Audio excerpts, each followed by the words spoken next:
Kollywood star hero Vijay దళపతి హీరోగా నటిస్తున్న the goat movie నుండి ఓ కొత్త సాంగ్ రిలీజ్ అయింది. ఐ థింక్ ఇది సెకండ్ సింగిల్ అనుకుంటా ఈ సినిమా నుండి. ఫస్ట్ సాంగ్ పెద్దగా ఆకట్టుకోలేదు. మరి ఈ సినిమా నుండి స్పార్క్ అంటూ రిలీజ్ చేసిన ఈ లిరికల్ సాంగ్ ఎలా ఉందో ఒక్కసారి ఈ వీడియోలో తెలుసుకుందాం.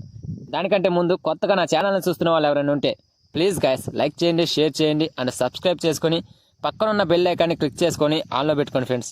ప్లీజ్ ఫ్రెండ్స్, ఈ ఏడాది పాన్ ఇండియా మూవీస్లో ది గోట్ మూవీ ఒకటి, the greatest of all time అనేది ట్యాగ్ లైన్. ఈ సినిమా నుండి వచ్చిన ప్రతి అప్డేట్ అభిమానుల్లో ఆసక్తి పెంచింది. ఈ సినిమాకి music director Yuvan Shankar Raja.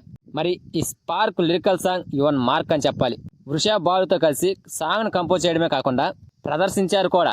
Song అంతటా ఉల్లాసభరితమైన టెంపోను గొప్పగా మేనేజ్ చేశారు వీరు. సాంగ్ స్టార్టింగ్ నుంచి ఎండింగ్ వరకు కూడా ఉల్లాసంగా ఉత్కంఠంగా సాగింది. ఇక మన రామజోగయ్య శాస్త్రి రాసిన సాహిత్యం వినోదాన్ని పంచింది. ఈ సాంగ్ మొత్తం కూడా ఏదో ఒక వేడుకలు అనిపించింది నాకైతే. ఇక ఈ లిరికల్ సాంగ్ లో కొన్ని స్టెప్స్ చూపించారు. మీనాక్షి చౌదరితో కలిసి వేసిన విజయ దళపతి స్టెప్స్ ఆకట్టుకున్నాయి. రాజు సుందరం కొరియోగ్రఫీ అద్భుతంగా ఉంది. మ్యూజిక్ వచ్చిన దగ్గర బొమ్మలతో డ్యాన్స్ వేయించడం కొత్తగా అనిపించింది. కొరియోగ్రఫీలో స్టెప్స్ కూడా చాలా కష్టంగా అనిపించిన విజయ దళపతి చాలా ఈజీగా వేసినట్టు అనిపించింది. ఫైనల్ గా ఈ లిరికల్ సాంగ్ ఓ విజువల్ వండర్లా అనిపించింది నాకు. యానిమేషన్ పార్ట్ కూడా చాలా బాగా ఆకట్టుకుంది ఇందులో. సో ఇప్పటి వరకు ఈ సినిమా నుండి రిలీజ్ చేసిన సాంగ్స్ లో ఈ సాంగ్ ఒక్కటే ఆకట్టుకుంది. ఫ్రెండ్స్, ఈ సాంగ్ మీకు ఎలా అనిపించిందో కామెంట్ చేయండి ఫ్రెండ్స్. ఇక ఈ సినిమా విషయానికి వస్తే వెంకట్ ప్రభు ఈ సినిమా తెరకెక్కిస్తున్నాడు. ఇక ఈ సినిమాలో మోహను, జయరాము, లైలా, అజ్మల్ అమీరు, మీనాక్షి చౌదరి, వైభవ్ లాంటి స్టార్ యాక్టర్సే ఈ సినిమాలో నటిస్తున్నారు.